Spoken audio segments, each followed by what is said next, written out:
La conférence des chefs d'État et de gouvernement de l'Union africaine a adopté le 11 juillet 2003 au Mozambique ce qu'on appelle en raccourci le protocole de Maputo. C'est en fait le protocole à la Charte africaine des droits de l'homme et des peuples relatif aux droits des femmes. Ce protocole, d'un point de vue général, constitue une avancée décisive en faveur d'une meilleure promotion et protection des droits fondamentaux des femmes sur le continent africain. Il s'inscrit dans la ligne de la Déclaration universelle des droits de l'homme et garantit aux femmes un large éventail de droits civils et politiques, ainsi que des droits économiques, sociaux et culturels, réaffirmant ainsi l'universalité, l'indivisibilité et l'interdépendance de tous les droits humains internationalement reconnus des femmes. Pour le congrès du Réseau international des femmes avocates à Yaoundé, on a fait de ce protocole le thème central de réflexion du RIFAF 2021. Un moment de partage et d'échange sur la profession d'avocat dans un contexte sociopolitique assez bouillonnant. L'avocat doit être quelqu'un qui est conscient du rôle qu'il a à jouer dans une société. L'avocat, c'est l'éclaireur, mais c'est aussi le soutien des mauvais moments et le soutien de tout le monde. À un moment de forte solitude, quand vous êtes combattu, la personne qui est à vos côtés, c'est l'avocat. La personne qui vous prend la main, c'est l'avocat. La personne qui vous guide vers le retour à votre humanité et à votre place dans la société, c'est l'avocat. Dans la formule d'une masterclass, une session de formation de haut niveau, animée par les pionnières au barreau du Cameroun, on a partagé les bonnes pratiques en identifiant les goulots d'étranglement, les peines et les joies de ce corps professionnel. Pour les groupes, pour le pays, et qui ont tous ces problèmes. Cette profession est éminemment difficile, bien sûr, mais passionnante. Et je ne remercierai jamais assez celui qui a fait de moi l'avocate que je suis aujourd'hui, qui ne m'a jamais demandé d'être là à lui faire la cuisine. Il m'a toujours laissé faire le travail. Il ne m'a jamais été une entrave à mon travail. Il s'est su s'effacer, même un peu trop, pour me laisser faire. Il connaissait les difficultés d'une profession libérale spéciale qu'on appelle le métier d'avocat, où dans vos 24 heures, vous avez à peine la maîtrise de 2 heures. Vous avez les contraintes des audiences. Vous avez les contraintes du palais de justice en termes de timing, ou le document que vous deviez avoir pour relever appel, pour motiver une requête,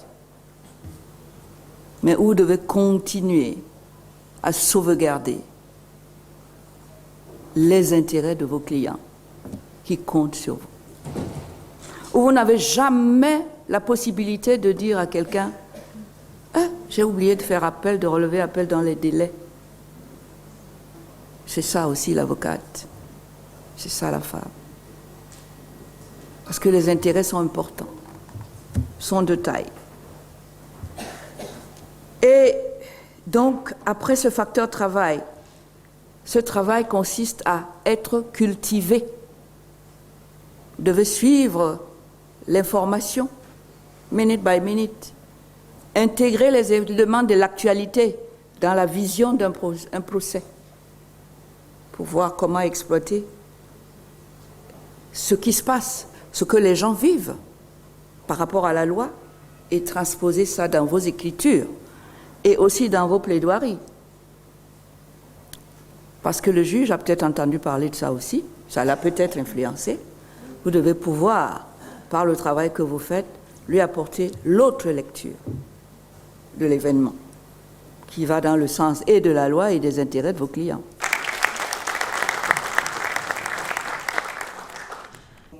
Revenir dans ce cadre sur le protocole à la Charte africaine des droits de l'homme et des peuples relatifs aux droits des femmes, un instrument essentiel pour renforcer la protection et la promotion des droits, avait tout son sens. En termes d'objectifs, il s'agit essentiellement de galvaniser en fait les femmes, de leur permettre de prendre confiance et d'assister, d'intervenir, de les aider dans la plupart des difficultés qu'elles rencontrent dans le cadre de la profession d'avocat. Vous avez bien compris qu'on parle des femmes avocats principalement. Toutes les avocates les plus anciennes, parmi les plus anciennes au tableau ont répondu présent. Tout le monde m'a l'air très heureux, a beaucoup appris. Et je pense que des commentaires que j'ai jusqu'ici, ça a été très intéressant. Je pense que c'était la meilleure manière d'ouvrir ce congrès qui a attiré beaucoup de jeunes. Mais nos jeunes ont aussi besoin qu'on leur montre comment ça s'est passé pour les autres. Et en particulier avec les très anciennes que nous avions. Je dois dire que dans ce panel se trouve Maître Mbalambala qui m'a formé moi. Donc je sais de quoi je parle. Et Maître Nkomko ne présente plus. Maître Ngoué Marie-André qui est un peu plus discrète, mais qui est vraiment une icône de notre barreau. Maître Adanenge qu'on ne présente plus, qui est une pionnière en matière de médiation, qui sont donc des symboles de femmes qui se sont construites dans un métier qui, à l'époque où elles y en n'était pas si facile. Ce partage d'expérience est donc basé sur cela. Je pense que les moins jeunes comme moi reconnaissent un peu comment ça s'est construit et ça donne aux jeunes l'idée que être avocate c'est bien, c'est un métier d'importance, mais ce n'est pas donné. Ça se construit par le travail, ça s'édifie par les rencontres. On se forme en permanence pour pouvoir faire face à toutes les propositions que l'on rencontre. Donc c'est quelque chose qui se construit au jour le jour. C'est pas une chose qui se fait le jour où on est avocat parce qu'on a prêté serment. On ne sait pas encore comment sera la carrière. Je me souviens qu'on était à Abidjan quelques jours. Une expérience enrichissante pour les femmes avocates venues des autres pays du continent. J'apprécie ce congrès des femmes avocates bien organisé. J'apprécie aussi l'accueil de nos consoeurs camerounaises. Généralement, l'accueil des Camerounais. On n'a rien manqué depuis le début. Dès qu'on est arrivé, par Douala jusqu'ici avec les consoeurs avec qui j'étais. Vraiment, on n'a manqué de rien. On apprécie aussi l'échange qui est enrichissant de nos consoeurs aînées camerounaises. Ça fait plus de 40 ans qu'ils exercent, c'est même bon. Elles ont vraiment eu pas mal d'handicap, mais elles ont pu vraiment s'en sortir. C'est une expérience à retenir lors de ce congrès.